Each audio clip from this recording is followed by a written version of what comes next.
Christopher Warnock is in my opinion, a luminary in the world of astrology, magic, and hermetic mysticism. This towering intellect is not only a man whose books that I've read in order to advance my knowledge of astrology. He's also trying to get Chris on the line right now, actually. Now, as I was saying, Christopher Warnock has actually filed no fewer than 16 petitions of a certiorari with the United States Supreme Court, and he's a member in good standing with the bar of the Supreme Court of Iowa. So his credentials are impeccable, and I tell you what, I'm very thrilled to have him here with us tonight, and as soon as he gets here, we are actually going to talk all about mysticism and spirituality in the Renaissance era and how it applies to the modern day. And I do believe Mr. Warnock is with us now. Mr. Warnock, are you there?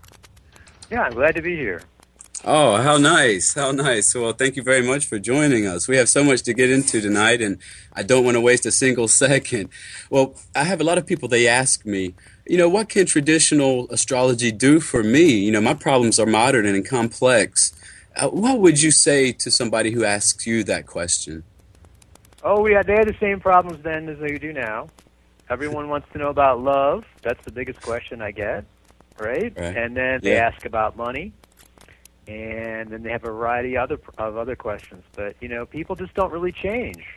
We've got the same problems then as now.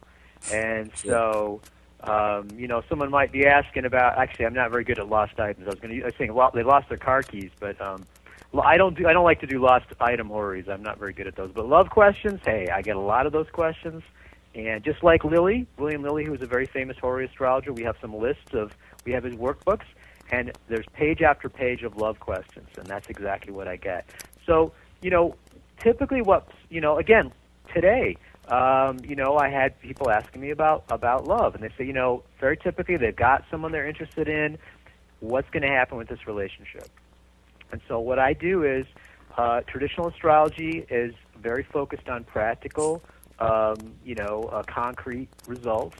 So the technique I love is called Horary astrology, where you look at the time of the asking of the chart, or actually when I receive and understand it, but it's the time of the chart rather than a birth chart, and then that gives us the answer. So if someone comes to me and says, Chris, I've just met this wonderful person. Will I marry them, or will I have a committed relationship with them? I take it, I look at the heavens at that moment, and then I can judge the results from that. And so that's real useful. That's real useful information. I can predict the future, not for everything in all respects, but if you can ask a yes or no question, right, that has concrete results, then I can give the answer to that question pretty accurately. So I think that's pretty useful. And so, I really think, we tend to think, oh, we've got TVs and we've got internet and everything. But in fact, this is a methodology that's been proven, over basically about 1,000 years of practice. And so that's one of the reasons that it's so accurate and so precise. So that's a bit of I'm going to give you a lot of long answers. Give me a short question. Well, that's fine. That's what you're here for. I'm certainly hoping to hear him. And I got to say, Warnock's Horary Casebook is a foundational text for my efforts to understand Horary. You can definitely find that at renaissanceastrology.com, along with a variety of Mr. Warnock's other writings. Now, one question I'm curious. The traditional astrologers, they had a much different science than we did, and you're a modern intellectual. How did you deal with the fact that they, for instance, thought that the sun revolved around the earth and things that we now know are false? Well, I'm not a modern intellectual anymore. Okay. I'm traditional. I mean, here's the thing, okay? One of the things I really emphasize with my students, and in fact, we start all my full courses out. If you want to study with me, as a full student, the first thing we start out with is something called worldview. And worldview it's not just our philosophy about the world, it's our unconscious assumptions. It's our whole conditioning and what we've been brought up to believe and how we've been taught to see the world. And so there's a tendency to say, well, reality is reality. but we all have a very specific view of reality that's very much coming from our culture and what we've been trained to see. And so the modern worldview is based ultimately on a view that nothing exists except matter and energy. And usually when people say spirituality, what they mean is a fancy kind of psychology. And what psychology is from your mind. And what's your mind? It's your brain thinking. It must be, because obviously nothing exists except matter and energy. And if people think about spiritual things as some kind of energy, it's like magnetism or something, and it sort of gets in a loop with that. Traditional, now before what they call I always say the quote Enlightenment, before about 1700, and in fact in every traditional society in the world, so our society is alone really in thinking that, they saw the spiritual as something that really existed. Now, not physically, it doesn't physically exist, but, and let me just give you an example, a way to kind of wrap your head around it. Okay. Essentially, we've got, there's no other physical place other than where we are right now. The universe, that's all there is physically. But if we think about that, there's more to it than just matter and energy. And the example I'm going to give you is if you think about a savanna, like say in Africa, before there's even any life on it, you've got a certain amount of water, a certain amount of light, a certain amount of nutrients. That can support, let's say, 1 million pounds of vegetation. Okay? And we know that because we know how much light there is, we know how much water there is, how much sunlight there is. And that's the carrying capacity of that land. And then with that 1 million pounds of vegetation, that can support 100,000 pounds of herbivore. And so you can have antelopes or whatever. Before there's even anything there, we know there's only going to be that many herbivores. Then you got 1,000 pounds of carnivore. So all these complex ecological niches, all these complex interactions are built in there before there's even anything happening. And that's a good way to think about the spiritual, because it's the underlying relationships that are built in to the cosmos. And so, that getting your kind of head around that, it takes a long time. It took me about 10 years to kind of step out of the modern way of thinking and step into the traditional way of thinking. And so by worldviews, you can almost put on or put off like a hat, And so you put that traditional worldview on where magic is possible, where the spiritual exists, and all of a sudden you can do magic and you can work with the spiritual realm. And so if you think like a modern person, right, you're going to have trouble. Now, the sun going around the earth, okay, that's an interesting one. So, that's true if you go out into space. That's exactly what you're going to observe. From the standpoint of Earth, though, the sun rises in the east and sets in the west. And I mean, if you try to run your life in such a way that the sun doesn't rise in the east and set in the west, that's kind of a messed up life. You're going to be getting up in the middle of the night, Right. That's reality from this particular standpoint, okay? And if you think about celestial navigation, like if you were out in a ship before we had, tracking and everything like that, before we have all the satellites, then you would have used what's called geocentric astronomy, which, again, the Earth stands still for that, and the sun rises in the east, sets in the west, and everything revolves around it. It's perfectly accurate, again, for surveying. And so it's a matter of perspective, And the Earth going around the sun, actually, sometimes, people, those theories are out there. The other one that I hear a lot is, they just thought the world was flat. Nobody from about 400 BC who was educated to the present ever thought the world was flat. That's a myth that's been invented. We like to think we're really advanced. And we do have some technology, but certainly in a spiritual way, we're way, way far behind, our ancestors. They were far more advanced than we were spiritually in their knowledge. And so the thing is, it is that, the type of astronomy that I use, and if you go to astronomers, they grind their teeth, but they'll admit, yes, it's perfectly accurate in terms of if you look up in the sky, that's what you'd see. And so that's what we're working at. It's just the heliocentric, the sun moving around the Earth. I mean, again, even NASA, when they sent when they send satellites to Mars or whatever, they're using geocentric astronomy because it works for that methodology. And none of these is absolute truth. Again, it depends on what your perspective, what you're going for. And so, since we're looking at cycles, and the heavens give us a very regular cycle, it works. Now, you could do a heliocentric astronomy. I mean, there are people that do that. It's relatively new. The nice thing about the astronomy that we use is it's, like I said, 1,000 years old. We've had a lot of time to work with it. And so I guess the final thing I'd say about that is if it's like saying, look, I went to the movies and I saw this newsreel, and someone says, oh, no, that's all fake. Because, you know, in fact, when you see a movie, it's just still pictures. So that was all an illusion. You know, it's not really the truth. And you say, well, that's true, but that doesn't mean that the news that I saw on that isn't correct. You're correct that, yeah, that's how it works. But that's what I saw. It looks like a movie. It gives me perfectly accurate information for my purposes. So that's what I'd say about the style of the astronomy. And so a lot of that is people want to believe that this doesn't work, and they're looking for excuses for it. Because ultimately, like I said, let's get back to worldview. Astrology is a spiritual science. It doesn't work through sunspots or magnetism or anything like that. It works through the underlying spiritual relationship of all things. And so if there's no spiritual realm, if there's no spiritual reality, then obviously it can't work. And everything else is just kind of double talk. And I hear a lot of double talk arguments against astrology. The real argument that people should be making is, look, there's no spiritual anything. But that's a little bit of a problem because that means there's no God, you know, and that wipes everything else out. So a few, you know, atheists are willing to make that argument. And that's why they get so upset, because everyone pretty much operates off those unconscious assumptions. And yet they turn around and say, well, you know, obviously it's funny how people are a little schizophrenic about it. So they'll assume that, yeah, it's matter and energy unconsciously, and then they'll say, oh, I'm a spiritual person, I believe in God.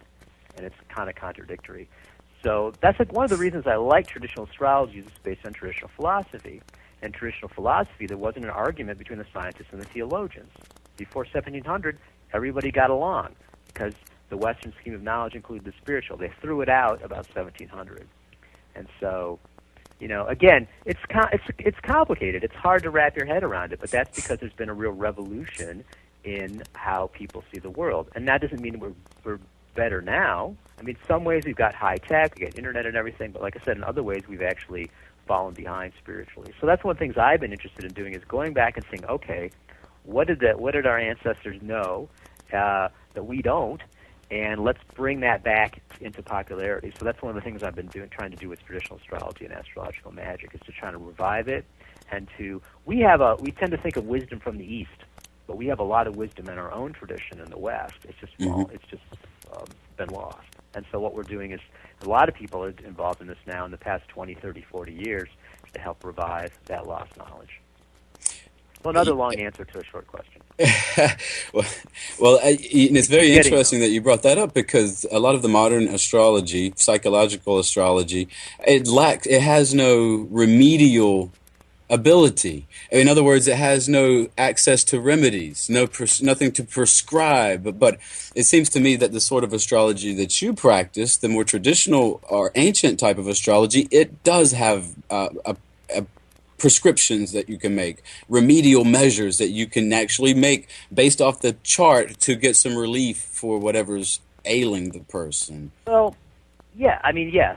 I mean, there's certainly the, you know, as you were saying that, you know, it's interesting because I have a lot of respect for modern astrology as a method. If you look at someone's birth chart and you consider that as a map of their psyche, of their psychology, it's quite accurate. In fact, that's one of my favorite things to do in the natal chart. I have almost a modern approach in some ways to not 100%, but I do a lot. I like to do psychological astrology, and you know, really, knowledge, particularly self-knowledge, is the ultimate remedy.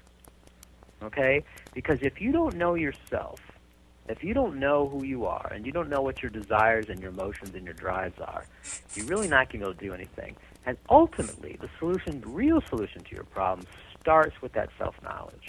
Because if you say, you know, I am lacking something and I've got to go out and get it. If I only could be rich, then I'd be happy. You know, you look at rich people, they say, I think it's, I don't know, there's different numbers, 50,000, 70,000, and above that, they're not happier. So that's a sort of a spiritual approach. So that's ultimately what I would say, is that if you're running and running and running and running and you're dissatisfied with your life as it is, and you're convinced that if you just got more stuff or things or a person, you know, a soulmate or something, that you would be happy, ultimately you're going to find you're not happy. Now, that being said, you know, it certainly is helpful to have money. It certainly is great to have a relationship. I'm happily married, which I can say. And so, yes, you can get these tangible benefits. Now, in some ways, though, if you want to make a lot of money, you should become a stockbroker. To use a spiritual means to get a material end is not always the most efficient way to do it. And again, though, I'll say, here I am. I'm a professional astrologer. I mean, even though I'm in the bar, even though I'm a lawyer, I don't really make much money do it. That's my hobby. I say that's my hobby. I do it for fun, to help people. But the astrology has come through, I think, at least a significant amount from the amount of the astrological magic that I've been doing. And so for me, it's a spiritual practice, but I do believe that a lot of these benefits have flown through it. So let's just talk about that. So, okay, so if you were to say, okay, I'm interested in love, you could say, okay, well, what astrological factor, what planet is appropriate for love? Well, Venus really is the planet of love. So what we would do then is take a look at your chart, and we could say, well, Venus is afflicted. Now, again, in traditional astrology, we can look at where the planets are placed in the zodiac as they orbit around the Earth, and we can see whether they're everywhere from being very, very strong to very, very afflicted and everything in between. And so we can get a very precise take on that. So we can look at Venus and you can say, well, Venus is a little weak in your chart, so a Venus talisman might be a good thing to help you as far as love. And so a Venus talisman, what we would do to make a Venus talisman, now we typically will look out, right now, for example, I'm looking out for the rest of 2014 into 2015 to find good dates to make talismans.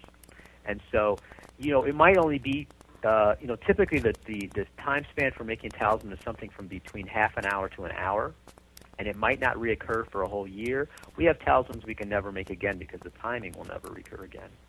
So we have to get all sorts of different factors that we line up, and we want to find the time that is strongest for Venus. For example, when Venus is in her sign, Taurus, or sign Libra, when she's exalted in Pisces, when she's rising on the horizon or directly overhead, Venus hour. There's a lot of factors we look at, and that's taken me, again, I've been doing this for 15 years. It's complicated. And so then at that time, we want to make the talisman and invoke the spirit of Venus. And so we in a sense, charge it with that Venus energy. Then if you get that talisman, then that's got the Venus energy or the Venus spirit, and that can help you. Now, okay, what kind of effects do you get from a Venus talisman? It really varies. People say, what's going to happen, Chris? I say, look, I don't know. It really varies for each person. I've had people that got an effect from a talisman before they even received it. They ordered it and haven't even got it yet. I had people that got it the day they got it. I've had people that have said, oh, it took a couple months. And I've certainly had people that have said they got no effects at all. Those are typically the people that have too high expectations. They were expecting something like Harry Potter, or they were expecting to win the lottery the next day. Right. That's not going to happen. People say lottery to me, I say don't buy a talisman. Because that's, you can increase your odds 100 times, you're still not going to win the lottery. And that's not realistic. But I'll say a Venus talisman, a love talisman. Typical effects: people that you are interested in, like an ex-girlfriend or boyfriend, if you haven't talked to for a while, all of a sudden start calling you up. You get these you sort of like ringing the psychic bell. When you go out and you socialize, you feel more comfortable, you feel more social. People you're interested in or more attracted to, they interact with you. Now, a couple times I have had this. People have gone back to me and said, hey, this is maybe 2 or 3 times in 10 years, said, hey, I bought that talisman and I got married or I had a committed relationship. So that's so, again, it's not like, again, I couldn't guarantee, oh, yeah, you're definitely going to have a relationship. Now, the other thing is you got to take practical efforts. If you got a Venus talisman and you stayed in your apartment all day long and you didn't go out, someone's not going to show up on your doorstep. You get a well talisman and you make no effort, whatever, to for example, have a small business or, try to make money in a practical way. You need a way for that to manifest. I mean, the spiritual manifest through material effects. You're not going to have bags of gold materializing out of nowhere. Again, it's not like, this is real. It really works. But that means it's not like the movies, And so, because if it did, I mean, with the lottery, think about that. People ask me about lottery talismans. I'm like, yeah, if I could make a lottery talisman, I'd make one talisman, make it for myself, and then I retire. Why would I want to sell you a lottery talisman? Right? That makes it's like sense. Stock market. It's like with stock market. You pick stock market. I mean, I'm no good at picking stock market, and I see these systems. I'm like, if it really worked, why would they sell it? Right. But people want to believe, and it's really easy to tell people stuff like that. And then, again, with talismans, I have to be careful because people call me up and they say, oh, I don't have any money to pay the rent. I'm in desperate shape. I need a talisman. I say, don't buy a talisman. I've refused to sell people talismans in that sort of circumstance because that's not realistic. You know, you need to be able to put the time and energy and effort into it. You need a way for it to manifest, and you can do some amazing stuff with talismans. So that's been very exciting for me because that's an area that I basically have revived single-handedly. Nobody else was practicing traditional astrological magic, and I've really been privileged to be involved with it. And we've done some translations, and I've got the website, and we've done a tremendous number of. I have a friend who's my jeweler, who's also a magician, a mage, and so we work together to make the talismans. I pick the times, and he actually does the casting. He's in Boulder, Colorado. And so that's been very exciting. And we actually have 2 talismans that are now in the permanent collection of the British Museum. The British Museum in London has one of the most amazing collections of magical artifacts. And so he was talking to a curator doing some research, and they got very interested in our talismans and actually asked us if we would donate some, and we did. And so now, if you look at our website, you can see that we have 2 talismans that were made. They're actually what are called planetary table talismans that he cast, and I picked the time for, that are now in the British Museum's collection. So I'm quite proud of that, as showing that we really have the highest level of authenticity, and really effort that we put into to making our talismans. Not only do you display the highest level of authenticity, but also the highest level of scholarship as well. I should point out that you yourself, along with John Michael Greer, pretty much presented a long-lost magical grimoire, if I'm not mistaken, to the world, the Picatrix. And this was a feat of scholarship. This is a magical text, a text on magic. And I just want to let everyone know that what we're talking about here is electional astrology, choosing the right time for things, if I'm not mistaken. Right, Mr. Warnock? Yeah, basically what happened was I actually studied Horary with a teacher. And Horary astrology, again, you look at a chart and you can read what's going to happen from the chart, the time in question. Electional is kind of the flip side of that, the mirror of it, because if you pick a time, for example, if you pick a time that's a yes, right, you have a yes answer, then that would be a good time to actually do it. If someone came to me and said, well, I marry this person, and the chart said, yes, you would, there's lots of positive indications, well, then that timing would be a good time to choose to get married. And so I was able to learn electional astrology on my own. And then in order to do the talismans, again, you must use electional astrology. That's choice, like a political election. We use the word nowadays. It means a choice in politics. And that's what we do use for astrological magic. You add in, though, the magic. It's a funny combination because astrologers are a little nervous about magic. And magicians are funny because they don't want to wait around for a particular time. They just want to do it whenever they want. So by doing astrological magic, you do this kind of a crossover. It's a hybrid. And you have to be willing to exert your will and be willing to do magic, but you have to wait till the appropriate time. And so it's an interesting combination it's very hermetic. Hermes Trismegistus, the great Hermes, he loves contradictions. He loves paradoxes. And so that's one of the things I'm really quite taken with. I always have loved paradox and loved, mysteries like that. But yeah, the Picatrix was interesting. I was introduced to it by my teacher, Robert Zoller, and it was only in Latin. And I said, well, where's the translation? He said, oh, well, don't worry about that. So 12 years later, it took me 12 years to get it translated. And the Latin, I don't know a lot of Latin, but the Latin I can use now. I can read sort of Latin text with magic. I learned from working with Picatrix. So John Michael Greer is quite the accomplished magician. He's the head of the ancient order of Druids in America. He's the archdruid. But he's quite a well-known esoteric author and quite a good Latinist. And so he translated about 75 or 80% of it. But what I really focused on was the astrological portions, and that was the key because it's highly technical. And so you have to understand astrological magic and traditional astrology in order to be able to do it. So again, that was quite, and it's interesting. It's really interesting today. It's on Amazon, and they have this weird pricing algorithm that jumps all over the place. They discount it. So right now, it's almost like it's set up for this interview. It's 48% off at Amazon. I know, it's incredible. They were losing money, and so instead of, I think normally it's about $32 right today, right at the moment, it's $20 for a copy of Picatrix on Amazon. So you can just, if you're interested, scoot over to Amazon and you can search Picatrix or my name, Christopher Warnock, Warnock, and you can come up with that. But it's an amazing deal. I mean, it's almost 50% off, which I is would, quite unusual. And it I shot would, us up to, like, today I was like 7,000th on the Amazon sales ranking. So that was like the highest. I don't think I've ever been that high on Amazon. It usually bounces around about 50,000 or so, which is still pretty good. I think we probably sell 30 or 40 copies a month, which is pretty amazing for a 1,000-year-old astrological grimoire. But it's actually right. fairly well known in the magical community, and people do like to buy copies. Now, the thing we're working on right now is I have another student of mine named Eric Perdue, and he's doing a modern translation of Agrippa's 3 books of occult philosophy. And that is available in a 17th century English translation, but it's kind of hard to read because of the English is a little odd, and there were some mistakes made in the translation. And so hopefully he's going to come out with that. I'm really looking forward to seeing that because that's a really, really important magical text too. And what's happening is, again, in the past 20, 30 years, all of this secret knowledge has kind of come forth. You know, things that have been hidden for a long time have come forth. And so all of a sudden we're having this available to us in English translation.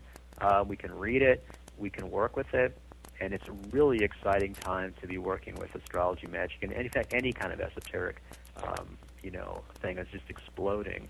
And with internet in particular, people are interested and open, and then it's easily accessible through internet. So it's a wonderful time to be interested in, astrology, magic, and any sort of spiritual esoteric thing. Oh yeah, it's almost like a modern renaissance, a modern It is. golden It age. is. Well, every so Since often, I every have couple you hundred here, years. I've been wanting to ask you this myself. You've written a book about the lunar mansions, and I know using the lunar mansions that's important in your work. They remind, and please correct me if I'm wrong, they remind me an awful lot of the nakshatra system that the Vedists use. Well, it is Am I? exactly the same. I mean, the difference is this: is that the moon takes 27.5 days to orbit the Earth. So what the mansions are the sun orbits the sun, or orbits the Earth, or the Earth orbits the sun, however you want to say. From our standpoint, the sun's going around us. It takes a year. Okay, the orbit of the sun around the Earth is a year. So the sun moves through the zodiac. So what the mansions are is a lunar zodiac, but instead of taking a year, it takes about a month, because that's where the month comes from. It's the orbit of the moon around the Earth. And so in the Vedic system, there's 27 nakshatras, which makes sense because it's 27.5 days. And in the Arabic system that we use in the West, there's 28, which again makes sense because it's 27 and change. And so I think part of the reason the Arabs liked the 28 is because there's 28 letters of the Arabic alphabet. And so they associate each letter of the alphabet with a mansion. And they did a lot of the Arab magicians were famous for doing all sorts of Arabic, language magic. They did all sorts of talismans with Arabic written on it, or the name of Allah and things like that. And that's quite. I don't read Arabic, unfortunately, but that's something that's kind of exciting. And so the mansions are really interesting. I actually there's a couple mansions that every month when the moon goes in. For example, the third mansion, the seventh mansion, both of those are for all good things. And so every month when the moon goes into the third mansion, I do a invocation of the spirits of the third mansion, and the same thing with the seventh mansion. And it's interesting. I've had situations where the biggest day of business I had all month was right around like the day of or day after, or doing the third mansion ritual or the seventh mansion. And I continuously have been doing these rituals once a month, for years now. And again, that builds up a very close connection with the spirits of those mansions, and it increases, the effect. And it certainly, like I said, has brought a real, I'm doing well. Like I said, I'm an astrologer, and yet I managed to have a nice little middle class existence. So, I certainly, that's a testament to, I think the power of astrological magic. But mansions are mostly used for talismans. I mean, they're not really used in natal astrology. They're not really used for predictive purposes. They're mostly used for talismans, for magical purposes. And, like, for example, for the third and seventh mansion, those are both mansions of wealth, or for things, you like to have the moon waxing, because it's for increase. And so and then you would also maybe want to have the moon rising or directly overhead, which is culminating, and then not afflicted. And so that's kind of how you would go about choosing a good time to make a lunar mansion talisman. And each of them has an image prescribed for it.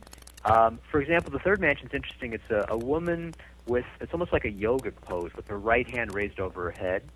The seventh mansion I like very much is a man praying.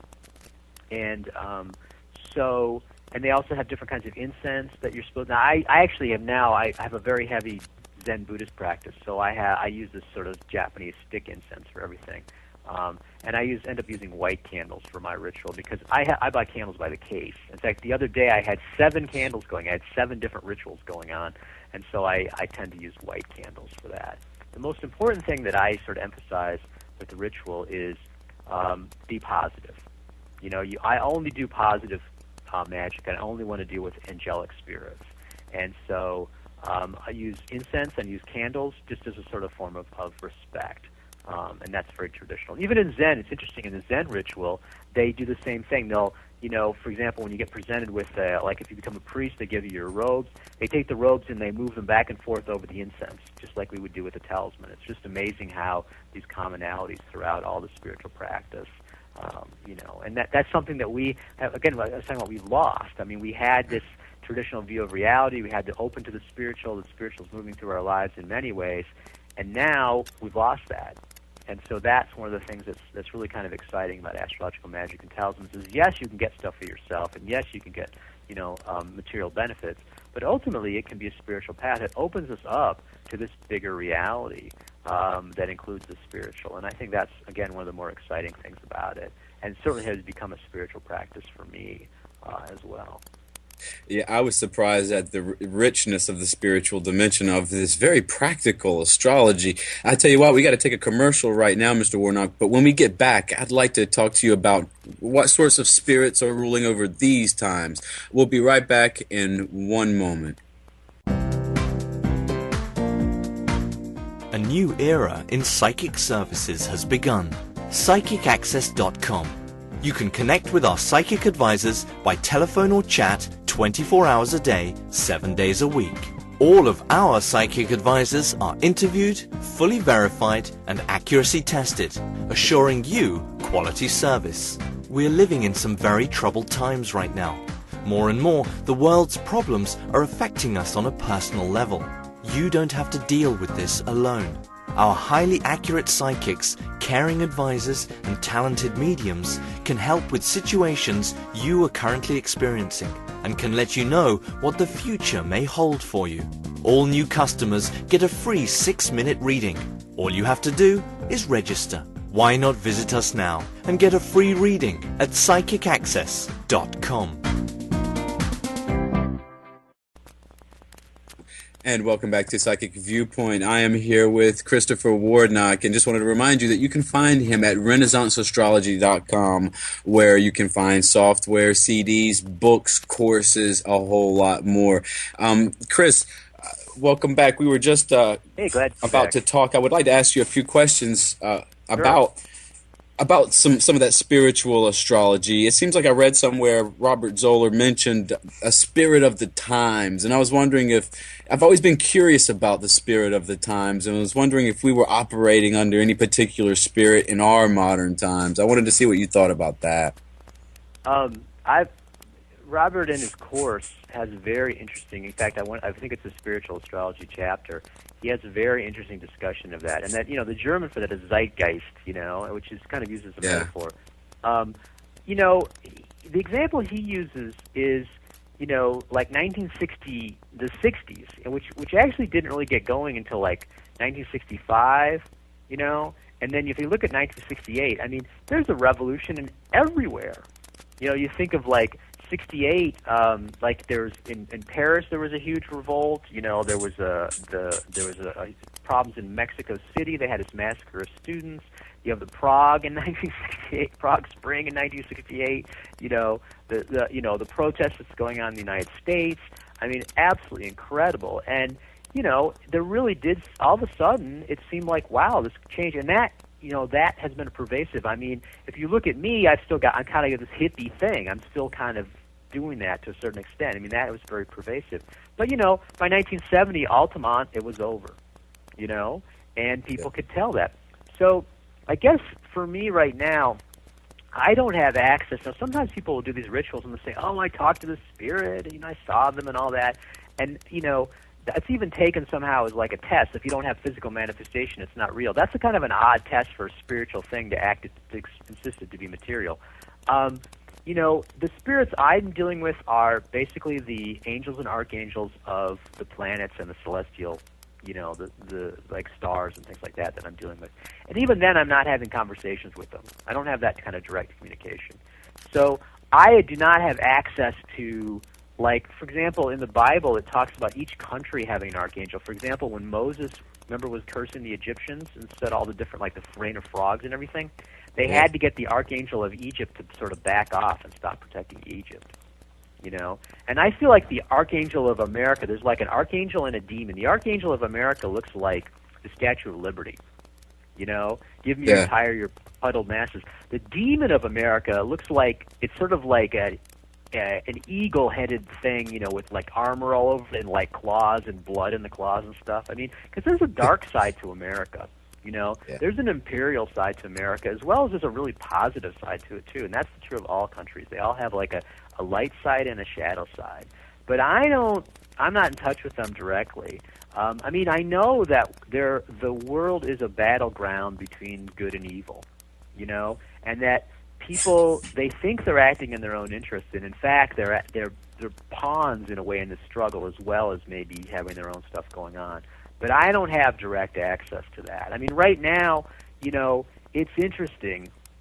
We're living in a time when, the Cold War ended, and that's sort of left a gap. I mean, who's the enemy? Is Putin, is Russia going to come back and be the enemy again? I mean, drugs are casting around for that. Terrorism, looking for an enemy. And we're living in a time where, basically this idea that the economy was going to get better and better and better every year, and your kids were guaranteed to have a better life than you, that's over. People now, if they're unemployed, they can be permanently unemployed. And if you're a tech person, if you're an internet person like me, I mean, I'm doing great because I don't have a job. I'm not dependent on that. I can access the whole world. I've got these tech skills that I can use. So some people are doing well, but a lot of people, it's tough. And at the same time, we're having this incredible spiritual upsurge too. So, global warming, I mean, I don't think you can deny that. I mean, it's easy to put your head in the sand, I suppose, but the effects are, I mean, you can even in Iowa, we've been having this bizarre weather. It's hotter. The extremes of weather are crazy. So, we're really living in, it's obviously there's change. Exactly what it is, I don't know. I don't have access to that directly. I mean, I do think that's a good way of understanding. Like I said, there's a spirit, there's a quality of each moment. And, like I said, the 60s are a great example. All of a sudden, that spirit flipped, from this totally conservative thing to this, Jimi Hendrix and, and Summer of Love and, all this stuff. Wow. And so where we are now, I have to go by external evidence, But I do think that's a good way to understand reality. Now, evolution, I don't know. That's one of the ways that modern people like to organize reality, And evolution was not a traditional. I mean, the Chinese, they had kind of a, what would happen was that you got this, you'd have chaos, and then a leader would arise, and he would found a new dynasty, right? And then they would be efficient, and then it would sort of fall apart and get corrupt, and then we have chaos again, and it would start over again. So their view of reality was sort of cyclical. Whereas, the West, even though we say we're secular, we've got this sort of Christian view of reality built in, and there's a beginning and an end. There's a creation, there's a day of judgment. And so even though we're all Western and atheistic or whatever, we still have this sort of tendency to think in terms of, okay, there's a beginning and an apocalypse. Like that whole 2012 thing. Boy, there was a lot of publicity about that Mayan thing, and everyone was all excited about it, and of course nothing happened at that level, And so everyone's going to have a day of judgment when you die. Yeah, you're going to be, that's your day of judgment. But whether society is going to totally, an apocalypse, probably not, And so But that's what, we have these views of reality. That's how we structure things. And so whether there's evolution or not, yes and no. I mean, I don't necessarily see that as always in play. I mean, evolution in terms of species, sure, that's going on, right? But whether it's, it seems very like it's a scientific version of the Day of Judgment kind of thing. The way people tend to think, okay, everything's getting better. Is it getting better? I don't know. I think that's part of one of the problems that we're running up against is like the economy's not going to be able to grow so everybody can be rich.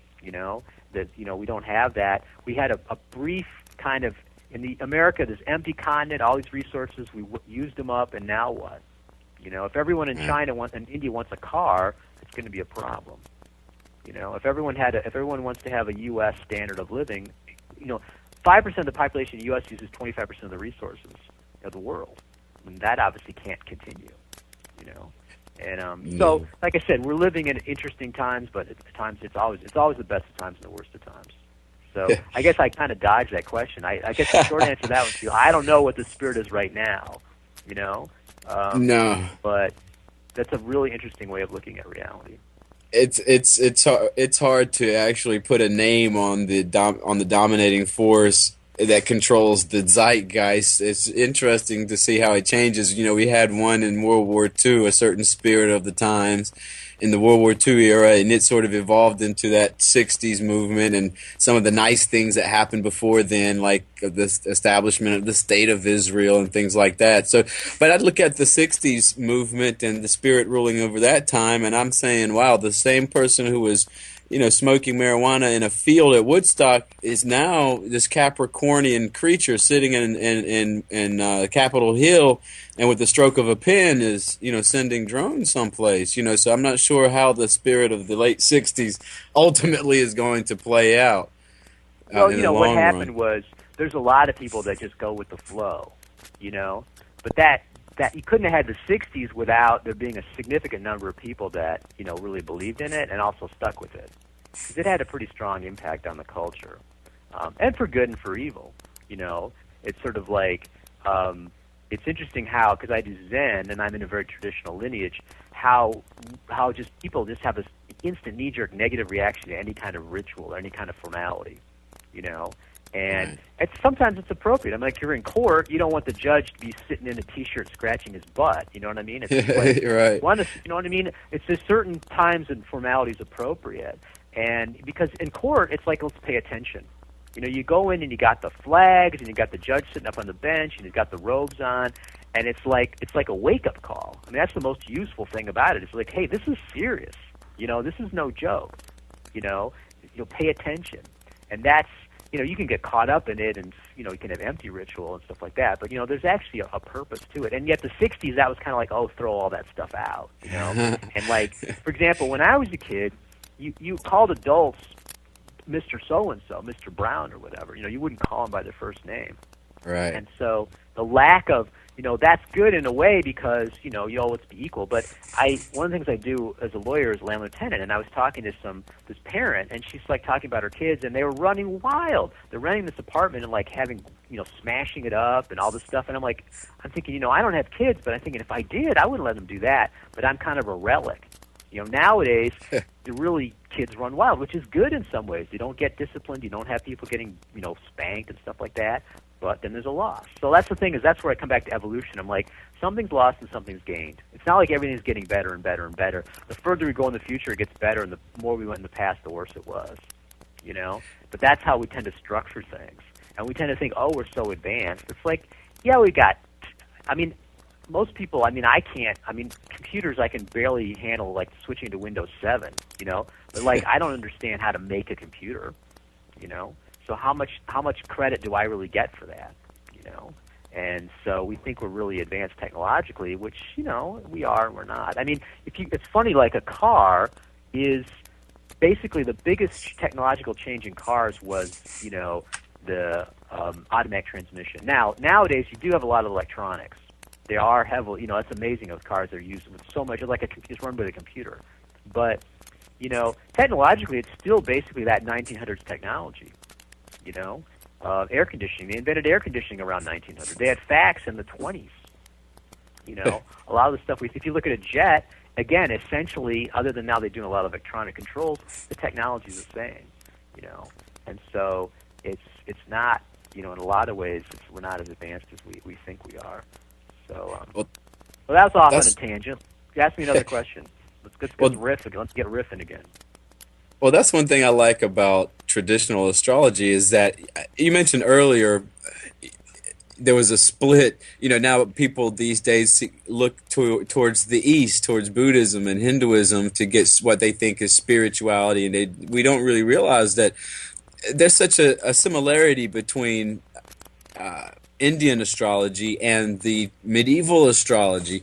And what interests me is, for example, the contributions of the Arabs to the traditional astrology. Because when I think of Islam and Islamic science, I think of this really sort of conservative and even uptight sort of approach to things. But back in the day, back in the Middle Ages and before the Middle Ages, certainly in the 600 A.D., right around that range, the Arabs were quite spiritual and they were excellent astrologers. I've always found that to be fascinating. Yeah, I mean, what happened was that when the Roman Empire fell, in the West, they continued on in Byzantium, in modern-day Turkey. And then a lot of that knowledge of the Greeks and the Romans passed to this advanced Islamic civilization. And people don't realize that around 800, 900, that the Islamic civilization, which, the Caliphate controlled most of the Middle East and, in North Africa and even into Spain, was the most advanced cultural part of what now the Chinese were doing their thing too, but much more than you're in the Dark Ages basically in Europe. And so about 12 or 1300, then particularly in Sicily and Spain, which had been under the Islamic domination and was reconquered by the Christians, they got these translation teams together and they started translating all this this useful material. But what happened basically was that the astrology basically began in Babylonia and Chaldea around say 300-400 BC. They had a very advanced, they had very astral-based religion. And so the priests would watch the planets and record the planets. And then they started eventually predicting from that and doing people's horoscopes from that. And that the Greeks learned about it, the Romans learned about it, and then they kept passing this on. But you need a high technology and a pretty advanced civilization to do the math. The math is very complicated. And it takes I mean, I use a computer, but doing it by hand is a lot of work. And so, but the Islam, the modern conservative stuff is relatively, it's only part of Islam. I mean, I had experience with Sufism, which is the mystic side of Islam, when I was in Washington, D.C., and in fact was initiated as what's called a darvish, which is an initiate of a Persian or Iranian Sufi order called the Ni'mat-ul-Ilahi, which means the wealth of Allah. And so that very, very open, very spiritual, not conservative the way we think of the Saudi. That's a particular style, the Wahhabi fundamentalism or the Taliban is modern, basically. They're fundamentalists. They're the equivalent of a fundamentalist Christian. They're fundamentalist Muslims, and they represent a small part of the Islamic heritage. And so, certainly that was something that I found very interesting about it. Now, what they did was they got Indian astrology, Persian astrology, and also then the Hellenistic, the Greek astrology. And about 800 or 900, these Arab, mostly they would be Jewish or Christian, but they're writing in Arabic. They created a new synthesis, and Horary astrology was something that that they really developed. It's very complex, very precise, an incredible detail. And when it came to Europe, in fact, the Western traditional astrology is Arabic astrology. If you look at, for example, William Lilly in the back of Christian Astrology, which is a very famous Horary text, he has a list of all the sources. And 80% of them are Arabic sources written in Arabic. And so our traditional astrology really is Arabic astrology. Now it's simplified. That's something that people have been translating. There's a guy named Ben Dykes. He's a PhD in philosophy, and he's been translating all these Arabic texts. So finally, I mean, if you couldn't read Arabic, you couldn't read Latin, you wouldn't have been able to have access to it. But all of a sudden, now you can start reading this material and using it. So we're still kind of in the infancy of reviving a lot of this traditional astrology. And again, like I said, it's a very exciting time to be practicing and to be learning about these and have all this stuff available to you. You just go to go online and you can order it. It's really great. Yeah, it's amazing because the techniques from those days are really, really powerful. You do a thriving business, for example, in electional astrology, where people who are wanting to know when the right time would be to start a business or when should I put my home on the market to sell it and things like that. The techniques that you use, these are ancient, time-proven techniques. And much like as a lawyer, you would consult, an accumulated body of legal opinion and to establish a precedent for something. But with astrology, that corpus of knowledge is much, much bigger, isn't it? I think that's a really good analogy because people say, well, you're an astrologer and an attorney, that's so different. I'm like, really not. I'm using my expert knowledge to help my clients. And what I like about both of them is just like you said. I mean, there's a great tradition and there's a lot of theory. At the same time, you have a practical situation in front of you. If you're a lawyer and you have a case, you've got to be able to deal with the judge, and you've got to explain it to him, and you've got to be able to deal with it. At the same time, if you don't know the law, you've got nothing to work with. The same thing with astrology. I mean, I've got these books, and I follow the tradition. At the same time, I've got someone in front of me saying, look, like today someone was asking about a visa. Will my relative get a visa? And so I've got to sit down and apply the knowledge and the experience. Because it's practical. What we're doing is modeling reality, and we're trying to come up with a model of reality that's accurate. Now, what's interesting about it, too, is that judgment comes into play. I mean, you have a situation where with a traditional astrology, I can sit down and sort of mechanically crank through all the different factors in the chart and get about 75% of the information I need. The rest, though, I have to use my intuition and my judgment. Now, I only do within the chart, though. For example, if you're asking about, will I marry this person and their significator is afflicted, then I would say, well, that person's unable, unwilling, or unsuitable for the relationship. Now, which of those it is, I'm going to have to look at the rest of the chart, or use my intuition about what's going on. But it only will be, I'm not sitting down and tuning into the situation like a psychic, and right. At the same time, intuition comes into it. But you can train in it. It's amazing. The more you do of this, the more prediction you do, the better you are at it. And I like for myself to do I Ching, and I get better and better and better at doing it. So I don't do that professionally, just do it for myself. But the practice at it, the practice of prediction is great, and people can do this themselves. The first thing you got to do, though, stop doubting it. You don't have to believe in it automatically, but you got to stop disbelieving in it. And you got to, because in our lives, for example, today it was interesting. I was listening to this song from when I was like in high school. And I just listened to it on YouTube. I don't know why I was listening to it. I just kind of popped up. And then today, like 12 hours later, I'm walking past this store. It's really relatively obscure now, and I'm hearing that same song. And so we tend to think, oh, it's a coincidence. There are no coincidences. In the spiritual view of reality, everything's connected. So that's the first thing you can do is quit doubting that these things have meaning, and then you start just paying attention to it. Now, I don't even necessarily know what that means as far as that same song, but you pay attention to those patterns, you pay attention, and you're open to it, and you can find you can do it yourself. I mean, my students, the more they practice at it, and once they learn the technique, the better and better they get at it. So that's fun too. I really do enjoy teaching because there's always a sort of aha moment for people. They'll kind of have trouble putting it together, then all of a sudden, lesson 6 or 7 or something, they're like, oh yeah, they get it. And then they're able to actually do this prediction themselves. That's really kind of exciting. Well, Mr. Warnock, I can't believe our hour just flew by. We've reached the end of our interview. I really want to thank you for sharing your time and knowledge with us here tonight. I'd like to remind everyone that you can find Chris Warnock at Renaissance Astrology, renaissanceastrology.com, an excellent source of learning and enrichment. Chris, thank you very much for joining us. Oh, thank you for having me. My pleasure. We'll have you on again sometime, and I hope you have a wonderful evening. All right, you too. All right. Hello, my name is Res Miranda. If you're having relationship, career, or life issues, I'm inviting you to experience what it's like to have access to professional, highly accurate psychics and spiritual advisors you can trust to care and help you. Register now to get your free 6-minute reading by telephone or chat. Get answers. Get access. Psychic access. 24 hours a day, 7 days a week. PsychicAccess.com.